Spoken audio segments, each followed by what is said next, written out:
Ini hari ke-46 aku mau olahraga tiap hari. Ini jam 4 sore dan sekarang aku mau mulai olahraga. Kalau misalkan kalian juga mau mulai olahraga, mau dengan mengikuti video ini, kalian hanya tinggal mikirin aja olahraganya mau ngapain. Terus anggap sekarang mau olahraga ya. Yaudah, step yang paling gampang yang kiranya bakal ngebangun momentum supaya kalian pada akhirnya mungkin suatu saat kalau mood gitu kan bakal mulai. Itu apa bagi gua itu adalah ngambil Kawasaki dan make itu dulu aja. Yaudah, kalau udah pikirin apa itu, kita langsung lakuin aja. Kita bakal lakuin namanya 3 second rule. Dalam 3 detik kita bakal gunakan semua willpower kita hanya buat melakukan hal kecil itu saja, bukan buat olahraga tapi buat mulai aja, buat melakukan hal kecil aja. Yuk, dalam 3 detik kita bakal ambil Kawasaki. 3, 2, 1.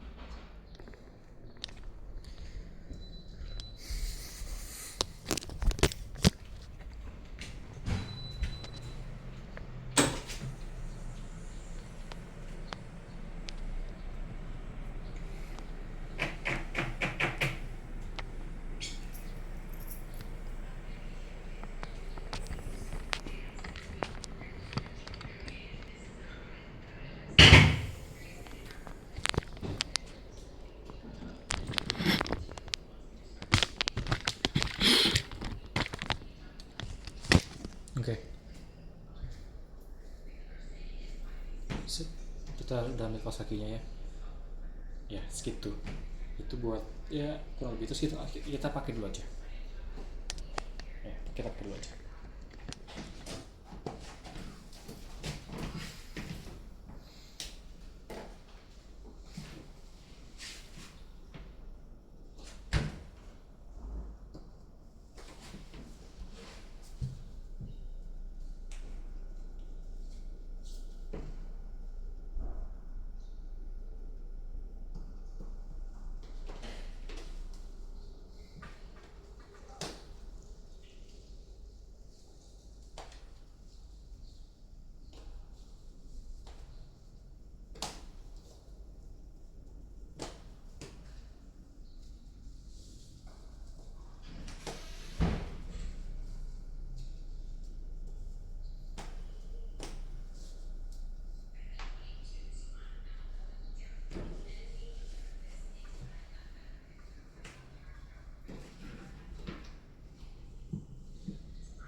Oke, udah pakai kaos kakinya.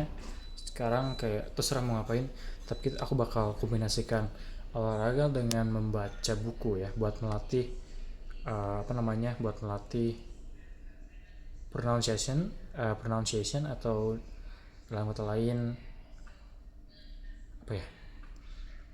Bukan penafsiran. Ini pokoknya pronunciation aja. Cara buat ini, how to talk. Ya. Oke, kita langsung ambil aja. Bisa to grab this book for me to practice articulation and pronunciation for Indonesia. Bahasa. Bahasa. Alright, grab the book. Grab, let's just start there. Let's start. Sembari mulai, kita setting dulu.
laporan TAIS.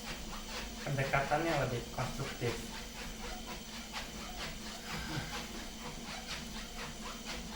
untuk menghilangkan kesedihan adalah merekayasa suatu kepuasan kecil-kecilan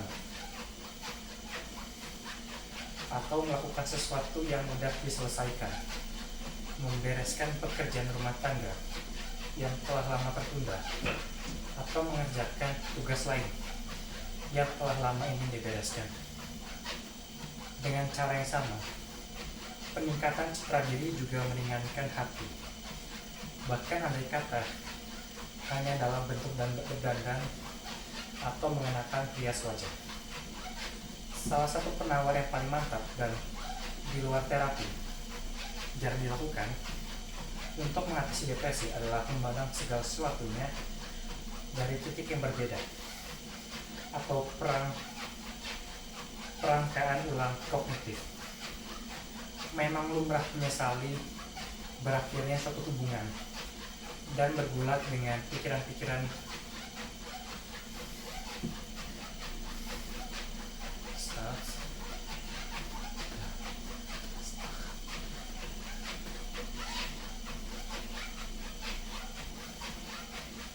yang mengasihani diri sendiri. Misalnya keyakinan, aku akan selalu kesepian.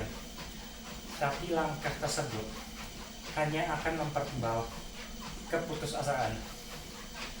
Mengkaji dan memikirkan ulang betapa tidak mulusnya hubungan tersebut dan begitu banyak ketidakcocokan antara Anda dan pasangan Anda. Dengan kata lain, memandang kehilangan dari sudut yang berbeda, dari sisi yang lebih positif, merupakan salah satu penawar kesedihan. Dengan cara yang sama, suasana hati penderita kanker, tak peduli betapapun parahnya, akan lebih baik bila mereka mau memikirkan pasien lain yang keadaannya lebih buruk. Aku masih lebih baik, setidaknya masih bisa jalan. Orang yang membandingkan dirinya sendiri dengan orang-orang yang sehat adalah penderita dengan depresi yang paling berat. Membandingkan diri sendiri dengan keadaan orang lain yang lebih buruk benar-benar dapat menghibur hati. Tiba-tiba sesuatu yang tampak sangat menyedihkan tidak lagi demikian. Penghilang depresi lainnya yang juga manjur adalah menolong orang yang tidak mampu. Karena depresi mendorong orang untuk melamun dan sibuk memikirkan diri sendiri. Menolong orang lain akan menjauhkan kita dari kegiatan yang tak perlu bila ikut merasakan penderitaan orang lain. Melakukan pekerjaan sukarela, melatih sepak bola untuk anak-anak, menjadi kakak asuh di panti asuhan, menjadi sukarelawan organisasi sosial untuk kaum tunawisma, merupakan salah satu cara manjur untuk mengubah suasana hati menurut kajian TIS. Tetapi juga termasuk yang paling langka.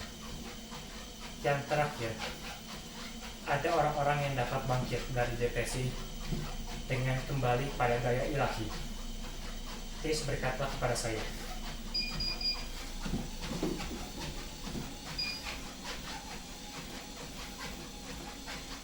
berdoa apabila Anda amat taat beragama. Sangat bermanfaat untuk segala suasana hati, terutama depresi. Represor, penyangkalan yang disengaja.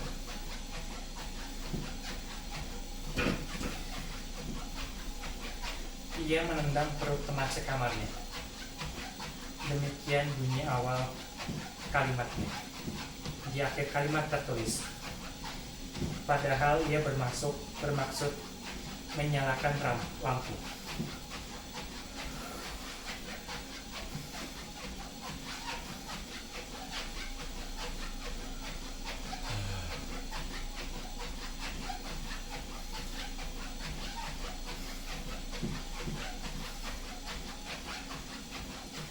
Pengubahan tindak agresif menjadi kesalahan taktis sengaja, meskipun sedikit tidak masuk akal, adalah pengingkaran in vitro alamiah. Kalimat itu disusun oleh seorang mahasiswa yang menjadi sukarelawan dalam suatu studi tentang represor, yaitu orang-orang yang terbiasa dan secara otomatis menutupi gangguan emosional dari kesadaran mereka. Penggalan awal, ia menendang perut teman sekamarnya, diberikan kepada mahasiswa ini sebagai bagian dari tes melengkapi kalimat. Tes-tes lain memperlihatkan bahwa tindakan pengingkaran mental kecil-kecilan semacam itu merupakan bagian dari suatu pola yang lebih besar dalam kehidupannya. Pola untuk memadamkan sebagian besar ketidaknyamanan emosional.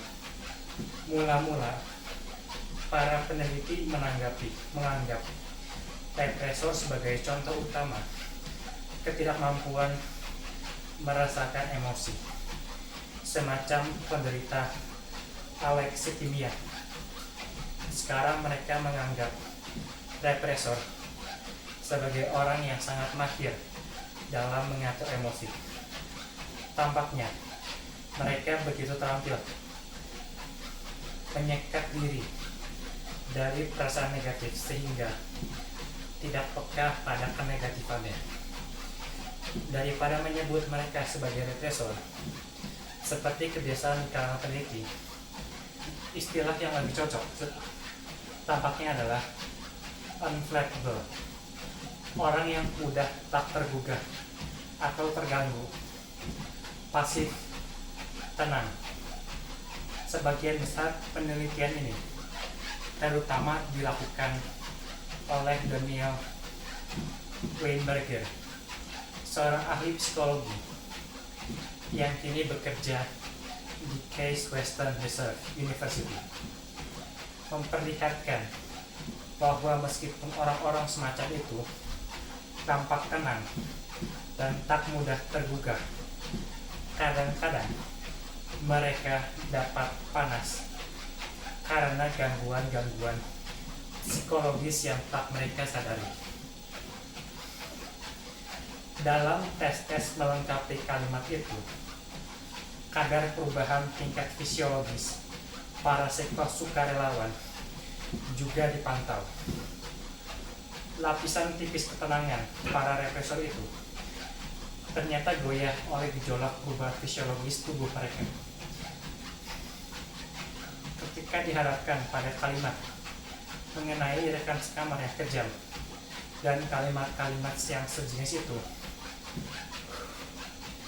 mereka menunjukkan semua tanda kecemasan, seperti detak jantung yang semakin cepat, berpeluk, dan tekanan darah melonjak. Namun ketika ditanya, mereka mengatakan bahwa mereka baik-baik saja. Menurut Weinberger, usaha berkesinambungan untuk mengabaikan emosi seperti amarah dan kecemasan ini bukan hal yang tak lazim. Kita kira-kira 1 dari 6 orang memperlihatkan pola tersebut. Secara teori, anak-anak bisa belajar untuk menjadi unflappable dengan berbagai cara.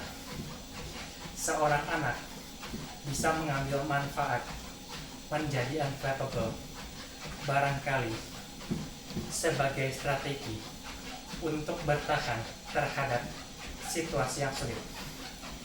Misalnya tinggal bersama orang tua pecandu alkohol, padahal lingkungan keluarga tidak menganggap itu sebagai masalah besar.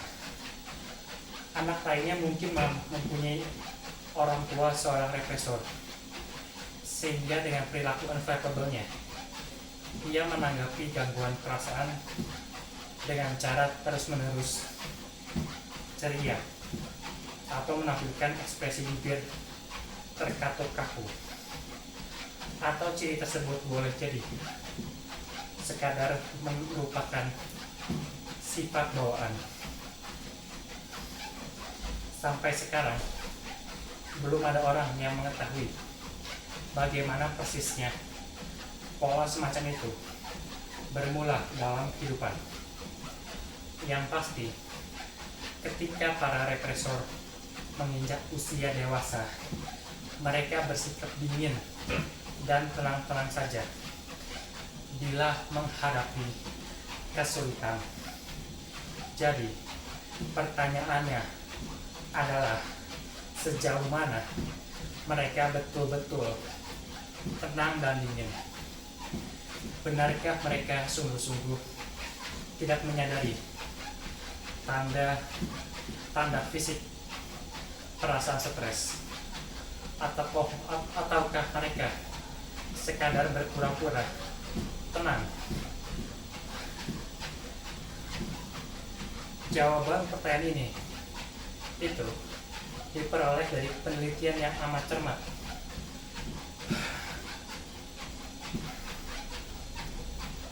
yang dilakukan Richard Davidson, seorang ahli psikologi University of Wisconsin dan mantan kolega Weinberger.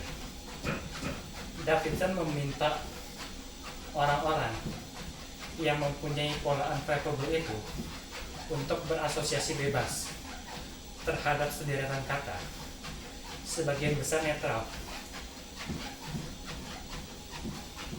tetapi beberapa di antaranya mempunyai makna menghasut atau seksual yang dapat mendorong timbulnya kecemasan pada hampir setiap orang. Dan sebagaimana terungkap dari reaksi tubuh mereka, mereka menunjukkan semua konotasi tertentu dan semua tanda fisiologis beban stres sebagai respons terhadap kata-kata yang berkonotasi tertentu. Meskipun kata-kata yang mereka asosiasikan hampir selalu memperlihatkan usaha untuk menetralisir kata-kata yang mengganggu itu dengan menghubungkannya dengan kata-kata yang bersifat menenangkan. Apabila kata pertama adalah benci, responsnya adalah cinta. Penelitian Davidson memanfaatkan bukti bahwa pada orang yang tidak kidal, pusat utama pemrosesan emosi negatif terletak di belahan kanan otak, sedangkan pusat bicara terletak di belahan kiri. Begitu belahan kanan mengenali bahwa suatu kata bersifat mengganggu, belahan itu mengirimkan informasi tersebut melalui korpus kolosum, pembatas utama antara belahan-belahan otak menuju pusat bicara, dan sebagai responsnya terhadap suatu kata dengan menggunakan susunan lensa yang amat rumit. Davidson dapat memperagakan perjalanan suatu kata sedemikian rupa sehingga hanya terlihat di separuh medan penglihatan akibat cara kerja jaringan syaraf sistem penglihatan. Apabila peragaan kata ditunjukkan pada belahan kiri medan penglihatan, kata itu terlebih dahulu dikenali oleh belahan kanan otak yang peka dengan adanya beban stres. Apabila peragaan kata ditunjukkan pada belahan kanan medan penglihatan, sinyal tersebut menuju sisi kotak kiri tanpa diteliti apakah mengganggu atau tidak.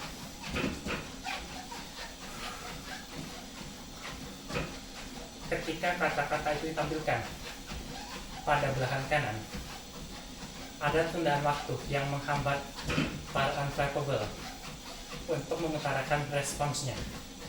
Tapi hanya apabila kata yang mereka tanggapi adalah salah satu kata yang mengganggu.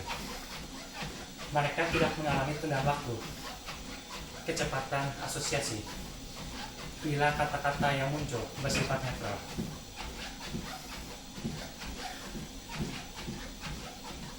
Tundaan tersebut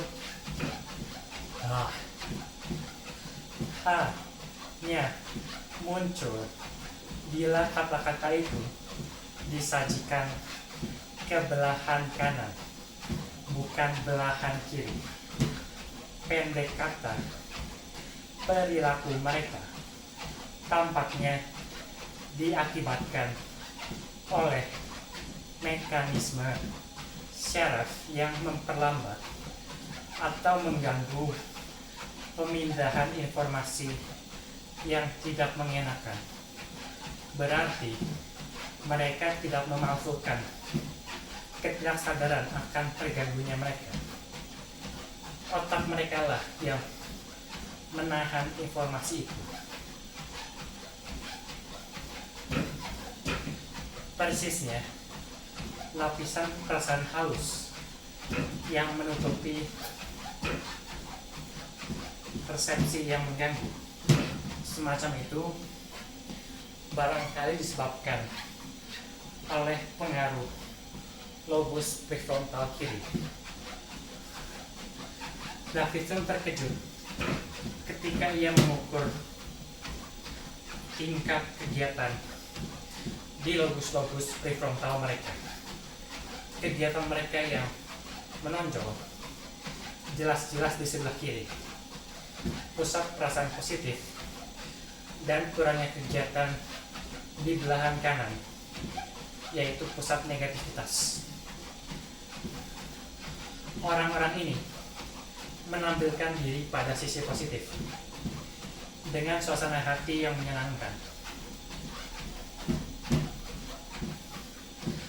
Kata Davidson kepada saya, mereka mengingkari bahwa stres merisaukan mereka, dan mereka menunjukkan suatu pola kegiatan frontal kiri, walaupun sekedar duduk,